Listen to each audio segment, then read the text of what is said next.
إن الحمد لله نحمده ونستعينه ونستغفره ونؤمن به ونتوكل عليه ونعوذ بالله من شرور أنفسنا ومن سيئات أعمالنا من يهده الله فلا مضل له ومن يضلل فلا هادي له وأشهد أن لا إله إلا الله وحده لا شريك له وأشهد أن محمدا عبده ورسوله اللهم صل على محمد وعلى آل محمد كما صليت على إبراهيم وعلى آل إبراهيم إنك حميد مجيد اللهم بارك على محمد وعلى آل محمد كما باركت على إبراهيم وعلى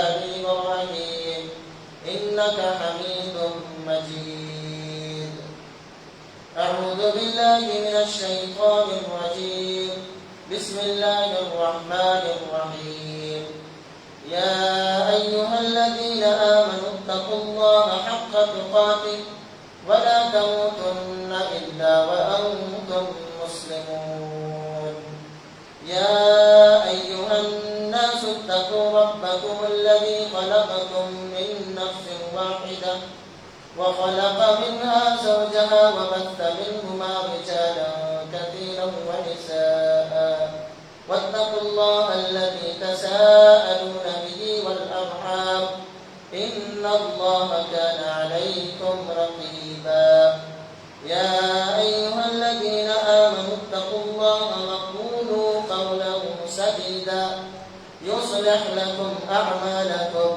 ويغفر لكم ذنوبكم ومن يطع الله ورسوله فقد فاز فوزا عظيما أما بعد فإن خير الحديث كتاب الله وخير الهدي هدي محمد صلى الله عليه وسلم وشر الأمور محدثاتها وكل محدثة بدعة وكل بدعة ضلالة وكل ضلالة في النار أعوذ بالله من الشيطان الرجيم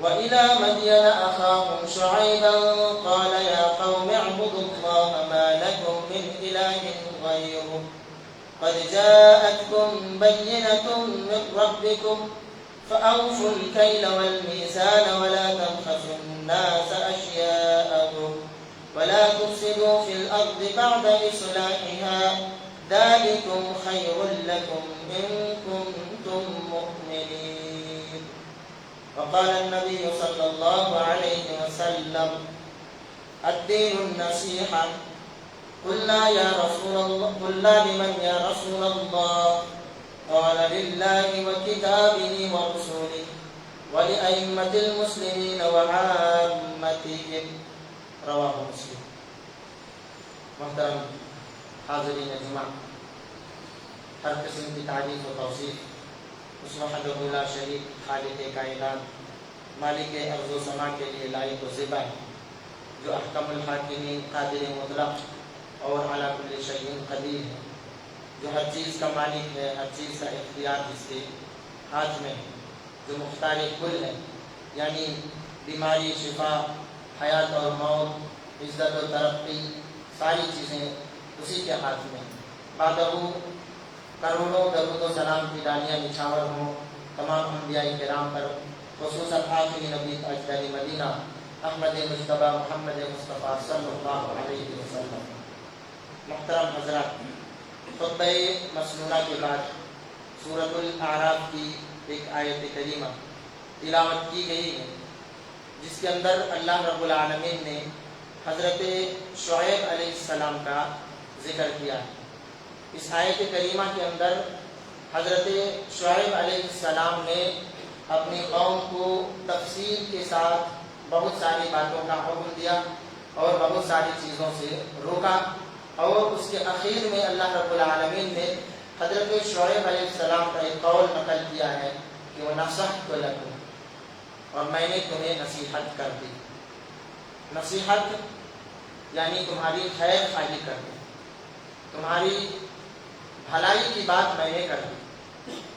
اللہ کے رسول صلی اللہ علیہ وسلم نے فرمایا الدین النصیحہ، دین نصیحت کا نام، دین خیر خواہی کا نام، دین بھلا چاہنے کا نام، دین اچھا سوچنے کا نام ہے، دین دوسروں کو نفع پہنچانے کا نام. نصیحت کا معنی آپ سمجھ گئے، یعنی بھلائی چاہنا، بھلائی سوچنا، خیر سوچنا، اور کسی کو بھی جس سے ملاقات ہو، جس سے معاملہ ہو، جس سے پالا پڑے، جس سے سامنا ہو، اس کو نفع پہنچانے کی کوشش کریں. اللہ کے رسول صلی اللہ علیہ وسلم نے ایک موقع پر صحابہ کرام سے اس چیز کو ذکر کیا کہ دین تو خیر خواہی کا نام، یعنی دین کی بنیاد نصیحت پر ہے، خیر خواہی پر ہے. اگر ایک انسان خیر خواہی کرتا ہے، اچھا سوچتا ہے، بھلائی پہنچانے کی کوشش کرتا ہے، تو اس کا مطلب یہ ہے کہ یہ دین. صحابہ کرام نے عرض کی اللہ کے رسول نصیحت یعنی خیر خواہی کس کے لیے؟ آپ صلی اللہ علیہ وسلم نے فرمایا للہ، اللہ کے لیے، ولکتاب، اس کی کتاب کے لیے، ولرسول، اس کے رسول کے لیے، ولائمۃ المسلمین، اور مسلمان حکمرانوں کے لیے، وعامتہم، اور عام مسلمانوں کے لیے.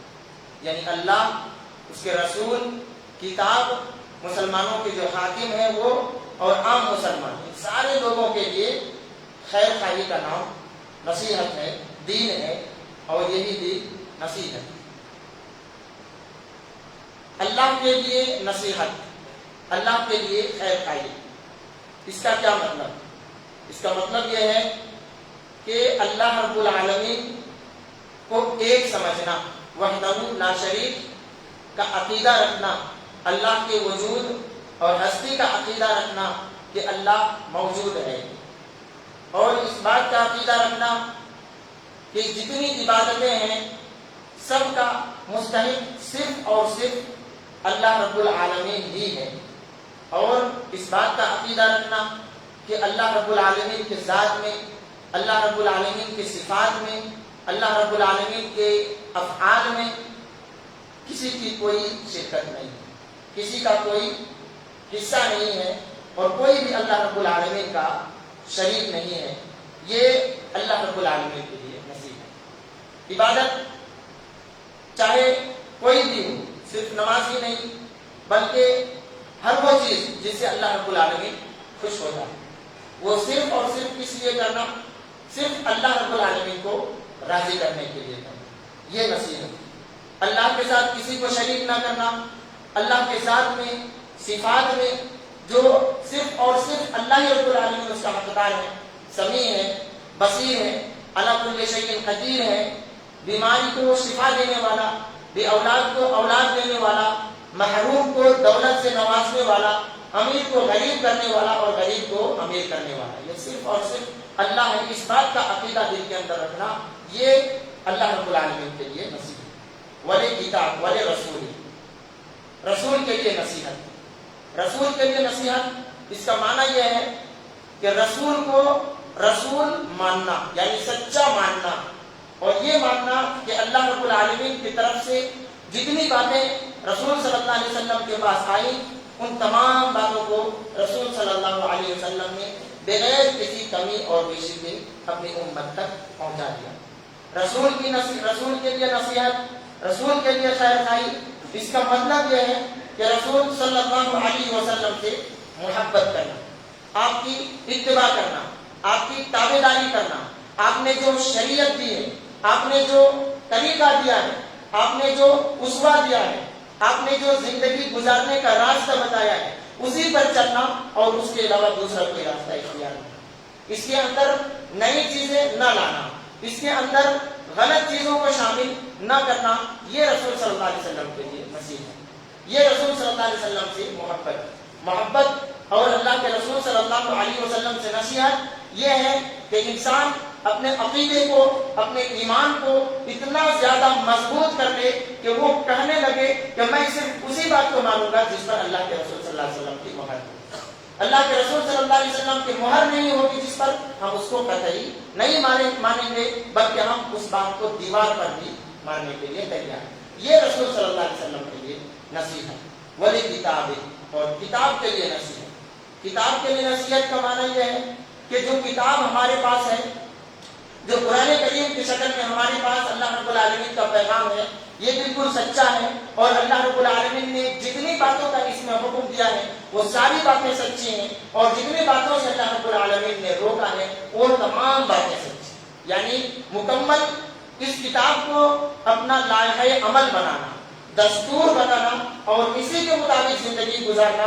اس کے اندر جن چیزوں سے منع کیا گیا ہے ان چیزوں سے رک جانا، اور جن چیزوں کو کرنے کا حکم دیا ہے انہی چیزوں کو کرنا، یہ کتاب کے لیے نصیحت۔ وَلِأَئِمَّةِ الْمُسْلِمِينَ، اور مسلمان حکمرانوں کے لیے نصیحت کرنا یہ دین۔ جب تک مسلمان حکمران شریعت کے دائرے میں رہتے ہوئے، اللہ اور اس کے رسول صلی اللہ علیہ وسلم کی اطاعت کے دائرے میں رہتے ہوئے ہمیں کسی بات کا حکم دے، تب تک ہم اس کی اتباع کریں گے، اور اس راستے میں اگر کوئی ظلم اور ستم کرے تو ہم اس کو برداشت کریں گے، اگر وہ اللہ اور اس کے رسول کے حکم کے خلاف کوئی کام کرے تو ہم اس کو نہیں مانیں گے۔ یہ ائمۃ المسلمین کے لیے نصیحت۔ ائمۃ المسلمین کے لیے نصیحت یہ ہے کہ ہم ان کی مدد کریں دین کے کام میں، دنیا کے کام میں، جس میں امت کے لیے فائدہ ہو، ہم اس کا ساتھ دیں اور اس کی مدد کریں۔ وعامتہ، اور دین نصیحت کا نام ہے عام مسلمانوں، سارے مسلمانوں کے لیے، چاہے امیر ہو، غریب ہو، کالا ہو، گورا ہو، چھوٹا ہو، بڑا ہو، یہاں کا ہو، وہاں کا ہو، شمال کا ہو، جنوب کا، کہیں کا بھی ہو، ہر مسلمان کے لیے خیر خواہی کرنا، ہر مسلمان کے لیے اچھا سوچنا، ہر مسلمان کے دینی اور دنیاوی ترقی کے لیے کوشش کرنا، ہر مسلمان بیواؤں کے لیے، ہر مسلمان یتیموں کے لیے، ہر مسلمان مجبور، لاچار، بے بس اور مفلس لوگوں کے لیے دوڑ دھوپ کرنا، یہ نصیحت۔ ان کو دین کی باتیں بھی بتانا اور دنیا کی باتیں بھی بتانا، دنیا کے اندر کیسے ترقی کر سکیں وہ چیز بھی بتانا، اور دین کے اندر کس طرح سے ترقی کریں وہ چیز بھی بتانا۔ صرف دنیاوی معاملات میں ان کو آگے بڑھائیں اور ان کو ماہر بنا دیں، اور دین کے معاملے میں نہ چھوڑیں، دین کے معاملے میں ہم کچھ نہ بتائیں، یہ خیر خواہی نہیں، یہ دین نہیں ہے، یہ نصیحت نہیں ہے، بلکہ یہ ایک مطلب ہے، ایک مقصد کے تحت آپ اس کو دنیا کا کام بتا رہے ہیں۔ تو اس حدیث کا جو پڑھا گیا اس کا مفہوم، اس سلسلے میں ہر مسلمان کے لیے خیر خواہی کرنا، اچھا سوچنا اور فائدہ پہنچانے کی کوشش کرنا۔ حضرت جریر رضی اللہ تعالیٰ عنہ، جریر بن عبداللہ رضی اللہ تعالیٰ عنہ کہتے ہیں، بایعت رسول اللہ صلی اللہ علیہ وسلم علی اقام الصلاۃ و ایتاء الزکاۃ والنصح لکل مسلم، کہ میں نے اللہ کے رسول صلی اللہ علیہ وسلم سے بیعت کی، وعدہ اور معاہدہ کیا، اور یہ شرط باندھی ہے کہ میں نماز قائم کروں گا، زکات دوں گا، اور ہر مسلمان کے لیے خیر خواہی کروں گا، ہر مسلمان کے لیے اچھا سوچوں گا، ہر مسلمان کو فائدہ پہنچانے کی کوشش کروں گا۔ دوسری حدیث کے اندر اللہ کے رسول صلی اللہ علیہ وسلم فرماتے ہیں کہ اللہ کے نزدیک سب سے محبوب وہ شخص ہے جو لوگوں کو سب سے زیادہ فائدہ پہنچانے والا، لوگوں کو سب سے زیادہ فائدہ پہنچانے والا۔ جریر بن عبداللہ رضی اللہ تعالیٰ عنہ نے، ان کے غلام نے ایک مرتبہ ایک گھوڑا خریدا 300 درہم میں۔ جب انہوں نے گھوڑے کو دیکھا تو ان کو لگا کہ گھوڑا تو اچھا ہے اور 300 درہم یہ کم ہے۔ اس سے پہلے کہیں بھی خرید فروخت کرتے تھے، خریدنا بیچنا کچھ بھی کرتے تھے، تو جس سے خریدتے تھے یا جس کے پاس بیچتے تھے اس سے کہتے تھے کہ تمہارا جو سامان میرے پاس آیا ہے وہ کہیں زیادہ بہتر ہے اس سامان سے جو سامان میں نے تم کو دیا۔ یعنی ہم خریدتے ہیں، ہم نے آپ کو پیسہ دیا، آپ نے مجھے کوئی موبائل دیا، تو میں نے کہا کہ یہ موبائل اچھا ہے، بہتر ہے اس پیسے سے جو میں نے آپ کو دیا ہے، یعنی موبائل کے برابر میں نے آپ کو پیسہ نہیں دیا ہے، آپ چاہیں تو موبائل واپس کر لیں۔ تو جریر بن عبداللہ رضی اللہ تعالیٰ عنہ کسی سے بھی خرید فروخت بیع کا معاملہ کرتے تھے تو ان سے یہ چیز بتا دیتے تھے، یعنی ان کو اختیار دیتے تھے کہ اگر تم کو بعد میں کچھ جو معاملہ ہو اس کو تم کینسل کرنا چاہو تو کر سکتے ہو، یعنی خیر خواہی، اچھا سوچ رہے ہیں تمہارے لیے۔ تو ان کے غلام نے 300 درہم میں ایک گھوڑا خریدا۔ ان کو لگا کہ یہ گھوڑا 300 درہم کا نہیں ہے، اس سے زیادہ کا ہوگا۔ اس کے مالک کے پاس پہنچا اور اس نے کہا کہ گھوڑا تو تمہارا بہت اچھا ہے اور جو 300 درہم ہے یہ بہت کم ہے، ہم سوچ رہے ہیں کہ خیر خواہی کرتے ہوئے، تمہاری بھلائی چاہتے ہوئے ہم اس گھوڑے کی قیمت کچھ اور زیادہ کر دیں۔ اور پھر زیادہ کرتے کرتے 800 درہم اس کو دیتے ہیں، 800 درہم دیتے ہیں اور کہتے ہیں کہ یہ تمہارے گھوڑے کی قیمت ہے۔ تو یہ خیر خواہی ہے۔ ہو سکتا ہے کہ غلطی سے وہ بیچ دیا ہو سکتا ہے کہ کچھ دماغی پریشانی میں مبتلا ہو، یا ہو سکتا ہے کہ کہیں بہت زیادہ مجبوری رہی ہو، 300 روپے میں ہی بیچ دیا ہو۔ تو یہ تو 300 روپے کا نہیں ہے، یہ کہیں زیادہ قیمت کا گھوڑا ہے۔ تو میں کیا کروں؟ مجھے موقع کا فائدہ نہیں اٹھانا چاہیے، بلکہ سمجھنا چاہیے کہ اس کی کیا مجبوری ہے، سمجھتے ان کی مجبوری کو، خیر خواہی کرتے ہوئے اور مزید 500 درہم اس کو اس کے ہاتھ میں رکھتے۔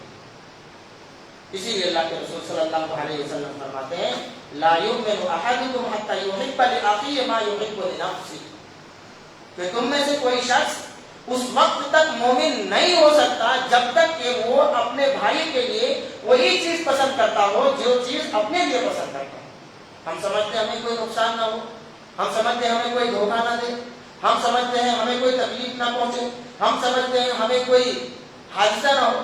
یہی چیز، یہی سوچ، یہی وچار دوسرے مسلمانوں کے لیے، اس کو نقصان نہ پہنچنا چاہیے، اس کو کوئی تکلیف نہیں پہنچنی چاہیے، اس کو کوئی دکھ نہیں ہونا چاہیے، یا اس کو کوئی حادثہ نہ ہونا چاہیے۔ اگر یہ چیز ہمارے اندر ہے تو پھر سمجھ لیجئے کہ یہ ایمان کے مکمل ہونے کی دلیل ہے، یعنی کہ ایمان مضبوط ہے۔ اگر یہ چیز نہیں ہے کہ ہم ہی کریں باقی چاہے جو بھی کرے، تو پھر سمجھ لیجئے کہ یہ ایمان مکمل نہیں ہے۔ مطلب یہ ہوا کہ آپ اپنے لیے جو چیز پسند کرتے ہیں، جیسا رہنا پسند کرتے ہیں، دوسروں کے لیے بھی اسی طرح کا پسند کریں، دوسرے کے لیے بھی وہی سوچیں۔ من کے اندر کسی طرح کی کوئی دشمنی نہ ہو، دل کے اندر کسی طرح کا کوئی حسد نہ ہو، دل کے اندر کسی طرح کی کوئی غیبت نہ ہو، کوئی چغلی نہ ہو، کسی کو دھوکہ دینے یا کسی کی خیانت کرنے کا انسان اس طرح کی سوچ بھی نہ رکھے۔ یہ ایمان کے مکمل ہونے کی دلیل ہے۔ اللہ کے رسول صلی اللہ علیہ وسلم فرماتے ہیں کہ خیر خواہی کرتے ہوئے تم مدد کرو ظالم کی بھی اور مظلوم کی بھی، مظلوم کی مدد کرو ساتھ میں ظالم کی بھی مدد کرو۔ مظلوم کی مدد تو سمجھ میں آتی ہے کہ مظلوم ظلم ہونے سے ہم روک دیں یا کوئی مدد کرے جس کی وجہ سے اس کے اوپر ظلم نہ ہو، لیکن ایک ظالم اس کے ساتھ کیسے ہم خیر خواہی کر سکتے ہیں، اس کی مدد کیسے کر سکتے ہیں؟ اس کو ظلم سے روک کر کے، ظلم سے روکنے کی صورت یہ نہیں ہونی چاہیے لاٹھی ڈنڈا لے کر کے، لوگوں کی جماعت لے کر کے اس کے سامنے کھڑے ہو گئے اور مقابلہ کرنے لگے کہ ظلم سے روکنا نہیں، آرام سے اس کو سمجھانا ہے کہ بھائی آپ جو کام کر رہے ہیں اس کا نتیجہ بہت خراب ہونے والا ہے۔ دل کے اندر تڑپ ہونی چاہیے کہ میرا بھائی ظالم ہے اور اس کی وجہ سے اس کا نتیجہ خراب ہو جائے گا، اس لیے جب تک میں اس کو ظلم کرنے سے نہ روک دوں، چین سے نہیں بیٹھوں، یہ ظالم کی مدد ہے۔ تو یہ بھی خیر خواہی۔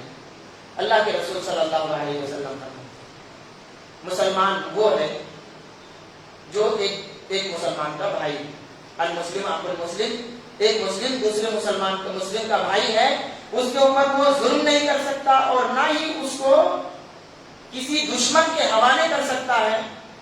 اور جو شخص اپنے بھائی کی حاجت کی تکمیل میں رہتا ہے، اللہ تعالیٰ اس کی حاجت کی تکمیل میں رہتا ہے۔ اس حدیث کے اندر ایک حکم ہے، ایک خبر ہے اور ایک تعریف اور پریبھاشا ہے ایک مسلمان کی۔ حکم کیا ہے کہ اگر مسلمان ہو تو کسی مسلمان کے اوپر ظلم نہ ہو، اس کو کسی دشمن کے حوالے مت کرو۔ پریبھاشا اور اس کا ڈیفینیشن کیا ہے کہ مسلمان وہ ہے جو اپنے بھائی کو پریشان نہیں کرتا ہے، ظلم نہیں کرتا ہے اور دشمن کے حوالے نہیں کرتا ہے، دکھ اور تکلیف میں دے کر کے گزرتا نہیں ہے۔ مسلمان وہ مسلمان، یہ مسلمان کی تعریف ہے۔ دوسری حدیث کے اندر اللہ کے رسول صلی اللہ علیہ وسلم فرماتے ہیں کہ مسلمان وہ ہے جو اس طرح کے کام کرے اور پھر ترغیب دینے کے لیے، شوق دلانے کے لیے کہ انسان کے اندر کسی کی خیر خواہی کرنے کا جذبہ کیسے پیدا ہو۔ آپ صلی اللہ علیہ وسلم فرماتے ہیں کہ من فرج عن مسلم کربہ، کہ جس نے بھی کسی مسلمان سے، کسی بھی مسلمان مسلمان سے کوئی تکلیف کو دور کیا، اللہ رب العالمین قیامت کے دن اس کی تکلیف کو دور کرے۔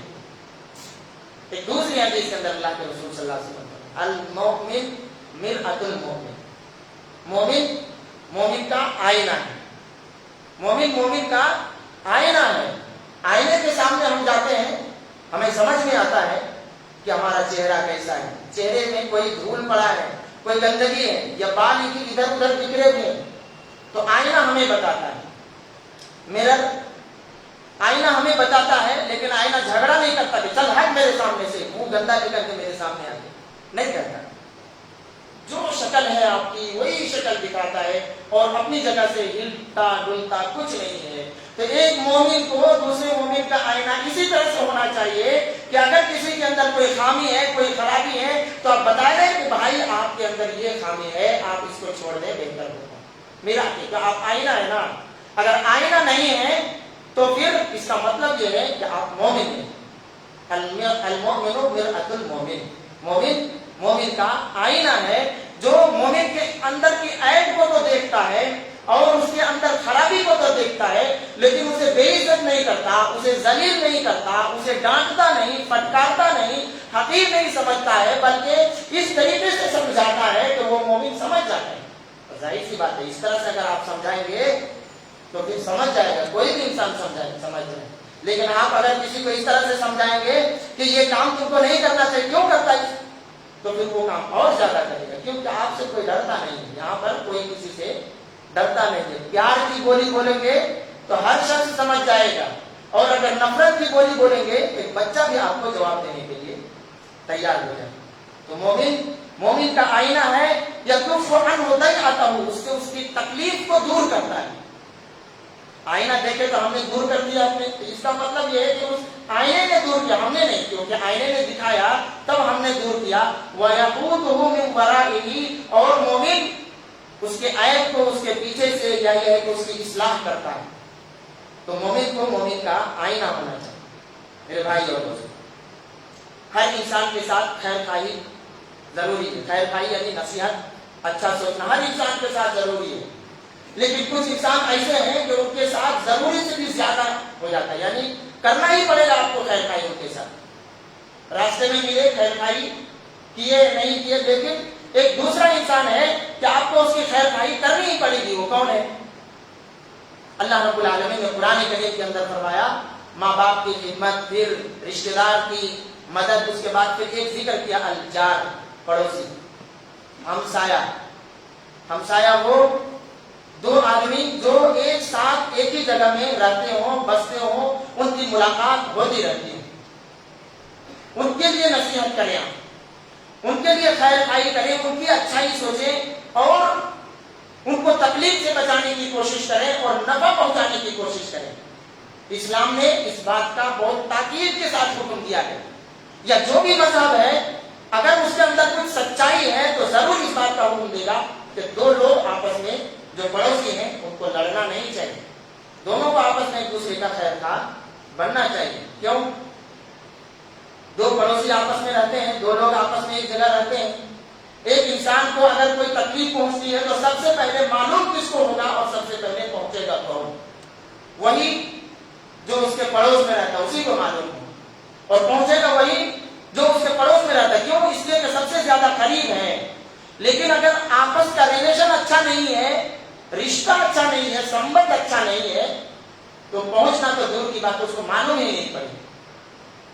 اس کا مطلب یہ ہے کہ دو لوگ جو پاس میں رہتے ہیں ان کی خیر خواہی آپ کے لیے کرنا بہت، یہ نقطہ ہے اور یہ وجہ ہے کہ کیوں خیر خواہی کرنا چاہیے۔ اس لیے خیر خواہی کرنا چاہیے کہ آپ کی مدد کے لیے وہ انسان پہنچ سکتا ہے، اور پھر اب جب آپ دونوں ایک ساتھ مل کر کے رہیں گے تو اس معاشرے کے اندر کوئی خرابی آ جائے تو دونوں مل کر کے ہٹا سکتے ہیں، اس معاشرے کے اندر کوئی دشمن آ جائے دونوں مل کر کے اس کو ہٹا سکتے ہیں، کوئی نقصان دہ چیز آ جائے دونوں مل کر کے اس کو ہٹا سکتے ہیں۔ اور اگر دونوں کے درمیان رشتہ اچھا نہیں ہے تو پھر آپ کچھ کریں وہ کچھ کریں، یعنی یہ ہے کہ آپ کا دشمن بھی آ سکتا ہے، نقصان بھی پہنچ سکتا ہے۔ ایک وجہ ہے یہ کہ پڑوسی کے ساتھ سب سے زیادہ اچھا سلوک کیوں کرنے کا حکم دیا ہے، کیونکہ وہ سب سے زیادہ قریب ہے۔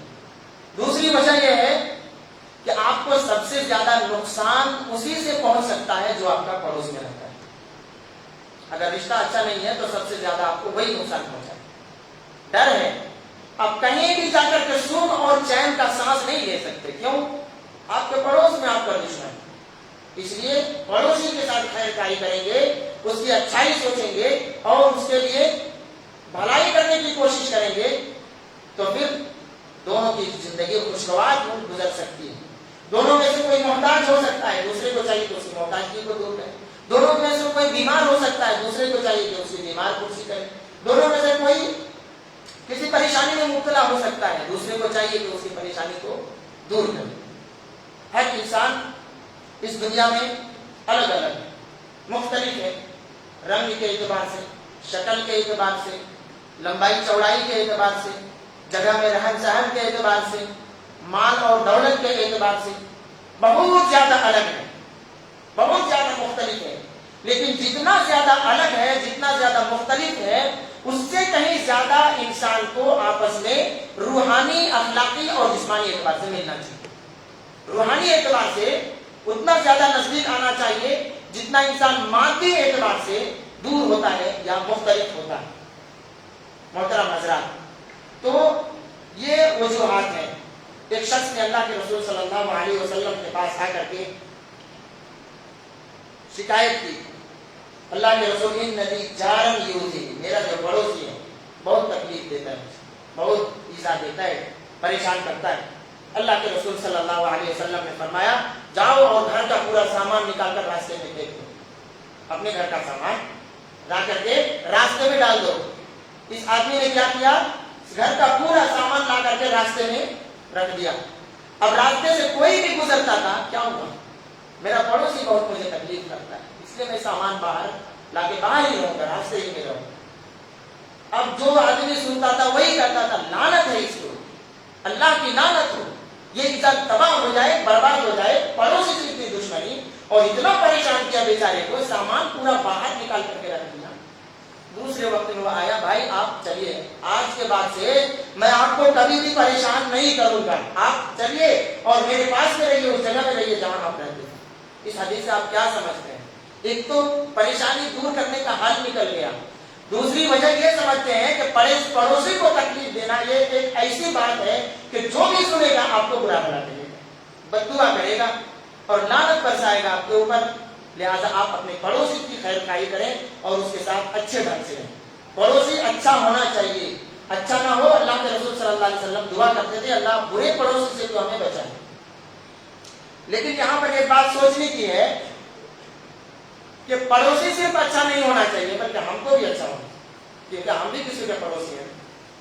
صرف آپ دوسرے کو اچھا ڈھونڈیں گے اور خود برا رہیں گے تو بھلا بتائیے, ایک ہاتھ سے کبھی تالی بجی ہے؟ نہیں بجی.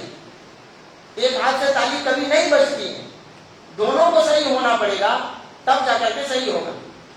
یہ ہے کہ آپ خود شروعات کریے اس چیز سے کہ میں ایک اچھا پڑوسی بنوں گا. دیکھیے آپ کو اچھا پڑوسی ہی ملے گا, برا پڑوسی نہیں ملے گا. آپ خود کو بدلیے تو اللہ رب العالمین پوری دنیا کو بدل کر کے رکھیے. لیکن شرط یہ ہے کہ صحیح ڈھنگ میں ہم کو خود کو بدلنا پڑے گا. اس لیے صرف اچھے پڑوسی کی تلاش میں نکل جائیں گے تو آپ کو کبھی نہیں ملے. خود اچھا پڑوسی بننا ہے. اللہ کے رسول صلی اللہ علیہ وسلم ایک حدیث کے اندر فرماتے ہیں, 4 چیزیں ہیں جو انسان کی نیک بختی کی دلیل ہے, نیک بختی کی علامت ہے. اور یہ کیا ہے؟ صرف دنیا کے معاملے میں, آخرت میں نہیں. یعنی دنیا کے اندر ایک انسان اچھا ہے. پہلی چیز المرأۃ الصالحہ, نیک بیوی. نیک بیوی اگر آپ کو مل جائے تو اس کا مطلب یہ ہے کہ آپ نیک بخت ہیں, اچھے ہیں. المسکن الواسع, بڑا گھر, یعنی بہت زیادہ بڑا گھر نہیں, یعنی جس میں آرام سے آپ رہتے ہیں. الجار الصالح, تیسرے نمبر پر نیک پڑوسی. چوتھے نمبر پر تیز رفتار سواری. بیوی ایسی ہے, نیک بخت نہیں ہے, صالحہ نہیں ہے, تو پھر کتنے لوگ ایسے ہیں جو بیویوں کی فرمائش پر غلط قدم اٹھاتے ہیں. اگر بیوی نیک ہو تو جتنا بھی رہے اس پر وہ صبر کرے گی اور آپ کو اسی طریقے سے تکلیف میں, مصیبت میں دلاسا دے گی جس طریقے سے حضرت خدیجہ رضی اللہ تعالیٰ عنہ نے نبی کریم صلی اللہ علیہ وسلم سے کہا تھا کہ کلا ہرگز میں آپ رسوا نہیں ہو سکتے. نہیں ہو سکتے تھے. ابھی حضرت خدیجہ مسلمان نہیں ہے، کیونکہ ابھی تو آپ صلی اللہ علیہ وسلم مسلمان ہونے کے لیے کہے بھی نہیں ہے. لیکن ایک نیک آدمی کی فطرت کیا ہوتی ہے کہ ایک آدمی جو اچھا کرے وہ آدمی کبھی رسوا نہیں ہو سکتا. تو نیک آدمی کے اندر جس کے اندر یہ فکر ہے وہ پھر آپ کو اچھا ہی مشورہ دے گا. تو بیوی نیک ہو اس کے لیے دعا کرنا چاہیے. الجار الصالح، نیک پڑوسی نہیں ہے، صحیح پڑوسی نہیں ہے تو آپ کہیں بھی آپ جا کر کے سکھ چین نہیں پا سکتے ہیں. تیز رفتار گاڑی نہیں ہے تو آپ گاڑی کو کیا تھکائیں گے، گاڑی آپ کو تھکا دے گی.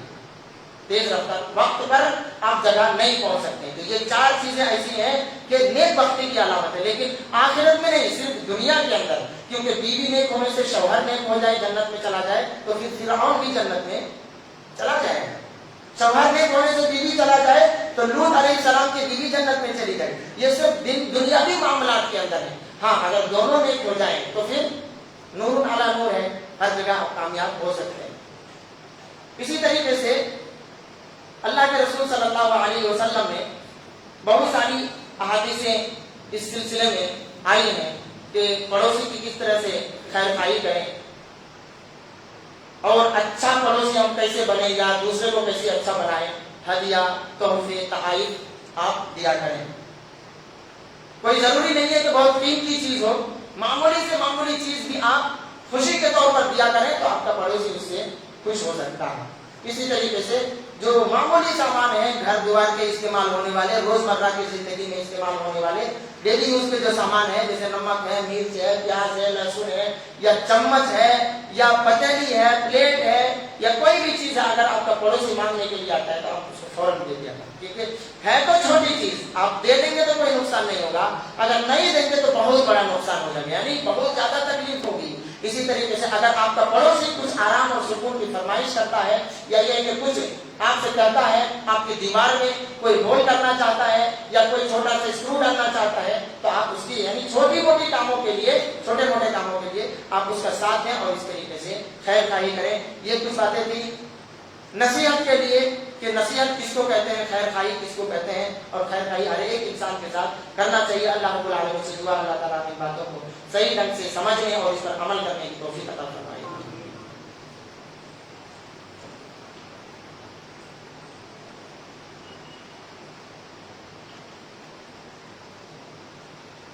ان الحمد للہ وحدہ والصلاة والسلام علی من لا نبی بعد، اما بعد. محترم حضرات، نصیحت یعنی خیر خواہی ہر ایک انسان کے لیے.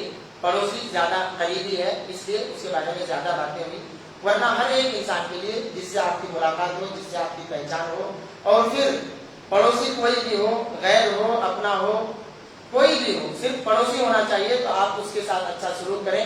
کیونکہ اگر اس کے ساتھ اچھا سلوک نہیں کریں گے تو پھر آپ کو جو زندگی کے اندر وہ سکون نہیں ملے گا. اس سلسلے میں جو باتیں بتائی گئی وہ یہ ہے کہ اللہ کے رسول صلی اللہ علیہ وسلم نے ایک مرتبہ یہ فرمایا، قسم سے اللہ کی قسم وہ شخص مومن نہیں ہو سکتا، نہیں ہو سکتا، نہیں ہو سکتا. صحابہ کرام نے عرض کیا کون اللہ کے رسول؟ آپ صلی اللہ علیہ وسلم فرماتے ہیں کہ وہ شخص جس کا پڑوسی اس کے تکلیف سے صحیح سالم نہیں رہتا ہے. اکیلے ہم اللہ رب العالمین سے دعا کرتے ہیں اللہ تعالیٰ ہمیں ان باتوں کو اور ہم تمام لوگوں کو اپنے پڑوسیوں کے ساتھ، اپنے ساتھیوں کے ساتھ، اپنے دوستوں کے ساتھ، تمام مسلمانوں کے ساتھ اچھے ڈھنگ سے رہنے کی توفیق عطا فرمائے. ہمارے درمیان کے جو اختلافات ہیں اللہ رب العالمین ان کو ختم فرمائے. محترم حضرات، ایک گزارش ہے آپ تمام لوگوں سے، جو مسجد حاضہ ہے، یہ مسجد ہے، یہ اس مسجد کا آج کلیکشن ہے. آپ تمام ہی لوگوں سے گزارش ہے کہ اللہ کی مدد کے ساتھ ساتھ آپ لوگوں کے تعاون کی بہت زیادہ ضرورت ہے. اس لیے آپ تمام ہی لوگوں سے گزارش ہے کہ آپ خلوص دل سے اس مسجد کا تعاون کرتے جائیں تاکہ اس مسجد کے جو اخراجات ہیں وہ صحیح ڈھنگ سے ادا ہو پائے. اللہ رب العالمین سے دعا کرتے ہیں اللہ رب العالمین آپ کے تعاون کرنے کو، آپ کی مدد کرنے کو قبول فرمائے اور اس کا بھرپور بدلہ آپ کو اللہ رب العالمین عطا فرمائے. محترم حضرات، کچھ لوگ بیمار ہیں، ہاسپٹل میں، اللہ رب العالمین سے دعا ہے اللہ تعالیٰ ان کو شفائے کاملہ عاجلہ عطا فرمائے. جو بھی بیمار ہے اللہ تعالیٰ ان کو شفائے کاملہ عاجلہ عطا فرمائے. جو لوگ گزر گئے اللہ رب العالمین ان کی مغفرت فرمائے، ان کے گناہوں کو معاف فرمائے۔ جو ہمارے ماں باپ زندہ ہیں اللہ رب العالمین ان کے ساتھ اسی طریقے سے ان کے اوپر رحم کرے جس طریقے سے ہمارے ماں باپ نے بچپن میں ہمارے اوپر رحم فرمایا۔ اللہ رب العالمین ہم میں سے جو لوگ بے اولاد ہیں ان کو تو اولاد عطا فرما، جو لوگ قرض میں ڈوبے ہیں اللہ رب العالمین ان کو نکلنے کا راستہ عطا فرما، جو لوگ بھی کسی مصیبت میں پریشانی میں مبتلا اللہ تعالیٰ ان کو ان کی پریشانی سے اور مصیبتوں سے نکلنے کا راستہ عطا فرما۔ آمین۔ ربنا آتنا فی الدنیا حسنۃ وفی الآخرۃ حسنۃ وقنا عذاب النار۔ ربنا تقبل منا انك انت السميع العليم وتب علينا انك انت التواب الرحيم۔ سبحان ربك رب العزة عما يصفون وسلام على المرسلين والحمد لله رب العالمين۔